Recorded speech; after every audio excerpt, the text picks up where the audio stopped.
अस्सलाम वालेकुम। News week की पहली एपिसोड में आपको खुशामदीद। इसमें हम कोशिश ये करेंगे कि जो हफ्ते में ख़बरें आई हैं उसको हम रिव्यू करें और देखें कि इनका इम्पैक्ट क्या इतना ही है या इससे ज़्यादा है। तो ये भी जान लें, हर खबर का मकसद एक नहीं होता। कुछ खबरें बिल्डअप होती हैं, कुछ खबरें टेबल न्यूज़ होती हैं। खबर इसलिए नहीं आती कि खबर आपको सुनाई जाती है, खबर इसलिए आती है कि आपकी तवज्जो की ओर से हटानी होती है। ठीक है, जिस तरह कहा जाता है बड़ी मछली छोटी मछली को खा जाती है, लेकिन मीडिया में ये उल्टा होता है।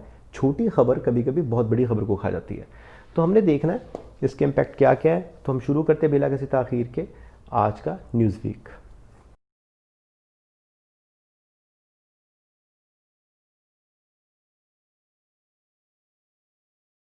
अच्छा जी, जो दो खबरें सेलेक्ट की हैं आज के लिए, एक तो है गाला बिस्किट का जो ऐड बैन हुआ है।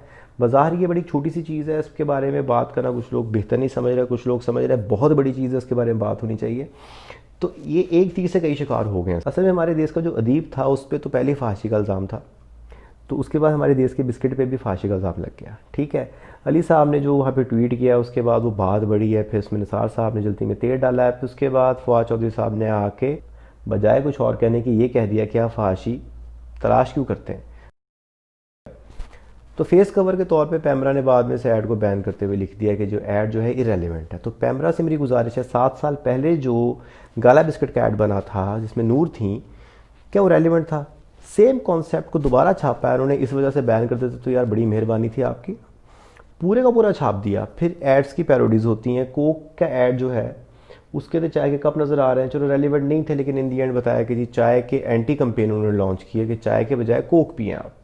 ठीक है, फिर बहबूद आबादी की प्रोडक्ट है उसका ऐड है ये, इसके अंदर ठंडा ठंडा नहीं है, दानेदार चाय नहीं है, कोक कोक नहीं है। ठीक है, आप खुद समझदार है। अच्छा जी, होगा क्या अब इसके बैन होने से? और पहले हुआ क्या था?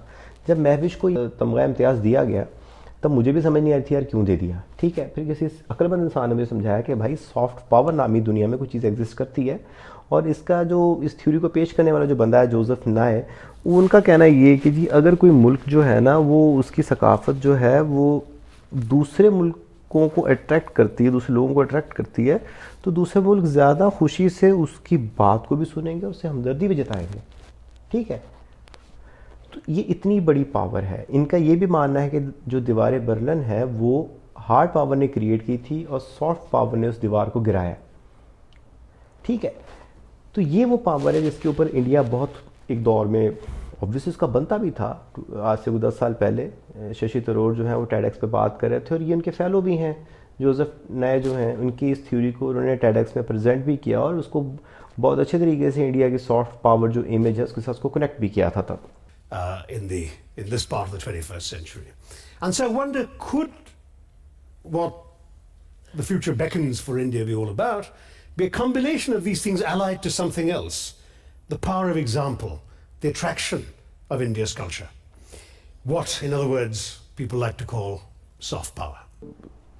तो अब हम ये देखते हैं कि और महविशात को ये चीज़ देने की वजह से सॉफ्ट पावर के कौन कौन से एलिमेंट जो हैं जो हमें भी मिले।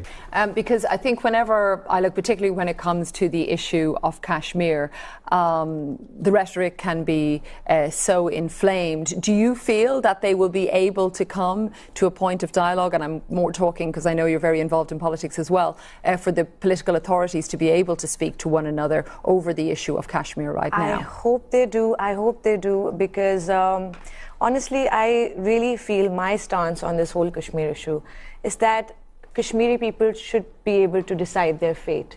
They should be making these decisions.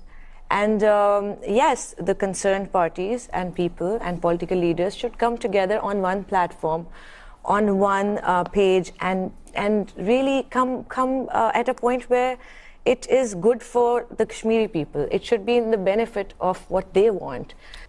तो चंक आपने देख लिया, इसमें उन्होंने यही बातें की हैं जिसमें उन्होंने क्रॉस द बॉर्डर टेररिज्म के हवाले से बात की, कश्मीर के हवाले से बात की। इसमें उन्होंने किस तरह से इंडिया में जो शिद्दत पसंदाना एक रवैया है वो शुरू हो गया है और पाकिस्तान किस तरह से वेलकमिंग है हर चीज़ को लेके।